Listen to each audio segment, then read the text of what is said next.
Hey everyone, it's Chewie. It has been a couple days. Hope everybody's doing well. I'm actually out of the house today for the first time in a long time.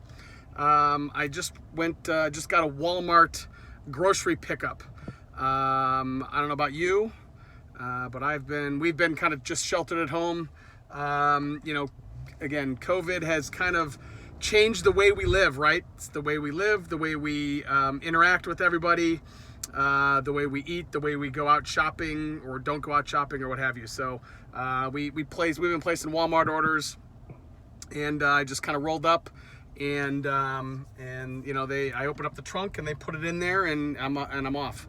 So let's see. Like I said, it's been a while. WrestleMania happened, right? WrestleMania was a truly interesting experience this year.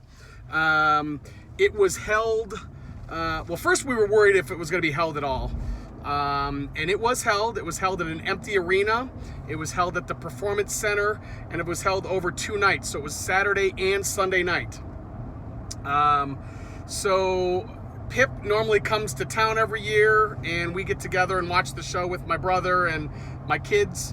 And so that obviously didn't happen this year. But through the beauty of technology, we got together both nights on a Zoom call, and we got together and we were able to watch the show together. So it was weird. I'll be honest with you. Watching WrestleMania in an empty arena was really bizarre, right? It just goes to show you how important the crowd is really to a live event. I will say that I think I have not gone back and watched the show, save for a couple matches here and there. I will say that I think it was probably way better to watch it in the Zoom environment that we were in than it would have been if I just kind of watched it live, right, with nobody else there.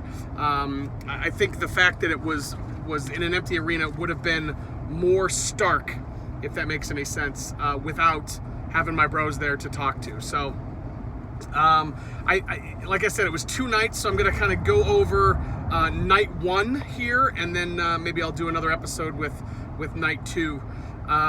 Also, I have to kind of give you some updates. We did do the pyramid. So I was building a pyramid. We'll call that Pyramid East, and Pip was building a pyramid. We'll call that Pyramid West. Certainly wasn't as large as it would have been if the 2 of us were there. But I'm happy to say that the tradition continued. So let's see. Night 1 we had. They opened up the show with the Women's Tag Team Championship. Kabuki Warriors and Alexa Bliss and Nikki Cross. Bliss and Cross won the match, so they're the new champions. Was a decent match, right? I think we were still kind of in the surrealness of watching WrestleMania in an empty arena. But it was a good match. I mean, the gals worked hard. It was good to see. I'm a huge Alexa Bliss fan. She's gorgeous, man. So I was a big fan. I was happy that she won. Next out of the gate was Elias and King Corbin. I'll be honest with you, not a huge fan of either of these guys. It was what it was, right? Both guys worked hard. It was a decent match, I guess. But I was. Again, probably still not really focused on the wrestling and more focused on hanging out with my brother and my brother from another mother. Next up this was really early in the card. I was surprised. The Raw Women's Championship. So Becky Lynch versus Shayna Baszler. Good match.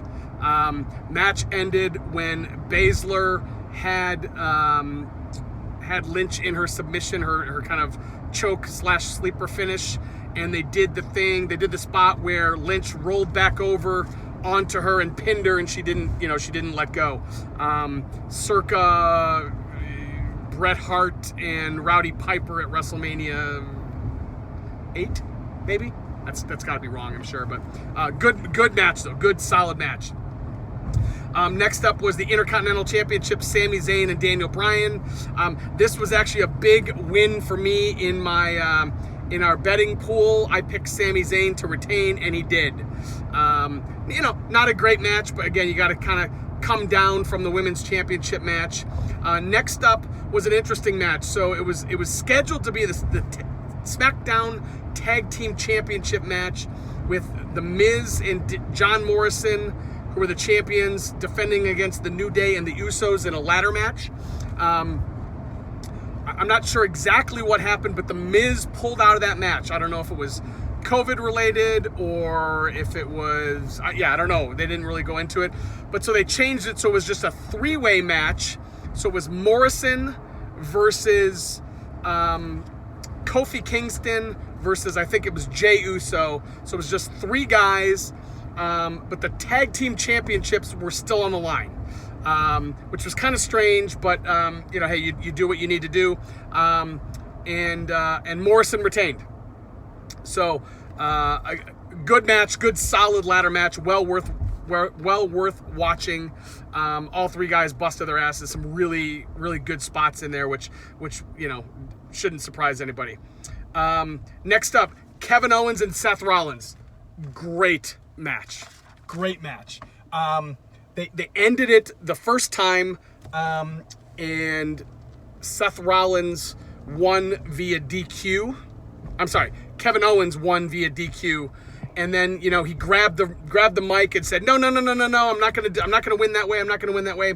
And then he actually came back and he won the match. He hit a stunner to win the match. I was pumped about this.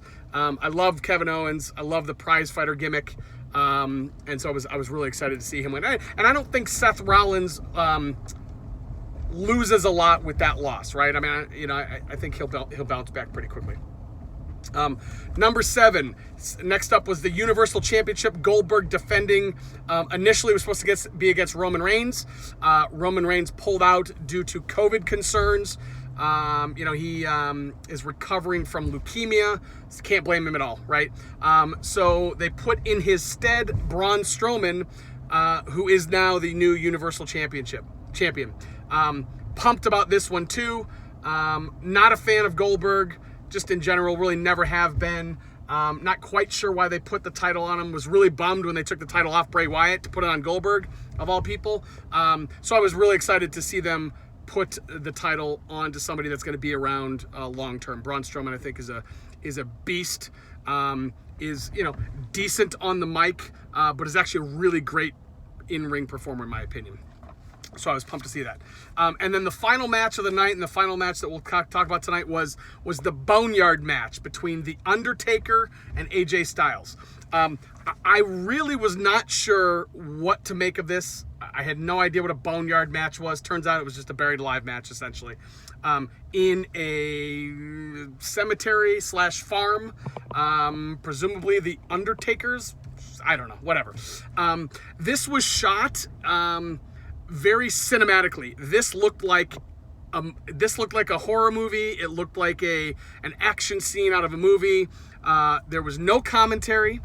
There was music. There was a soundtrack. There was pyro. There was outside interference. There was teleportation by The Undertaker. There was, it was, and so watching this, the first time through, I was all in. I loved it from the beginning.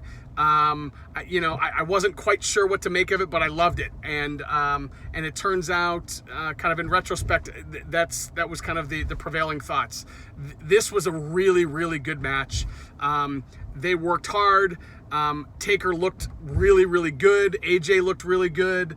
It's tough for Undertaker to kind of get up and be unique year after year, essentially wrestling once or twice.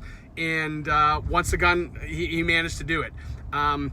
This was really, really good. Might have been the match of the night. I was very happy with this match. It was a good way to end the night. And we'll talk about kind of another cinematic match that they had the night after, which was not nearly as successful. We'll talk about that in another episode. So hey, I've gone about 10 minutes here. I hope everybody is staying safe and healthy, and I will talk to you guys soon. Have a good one.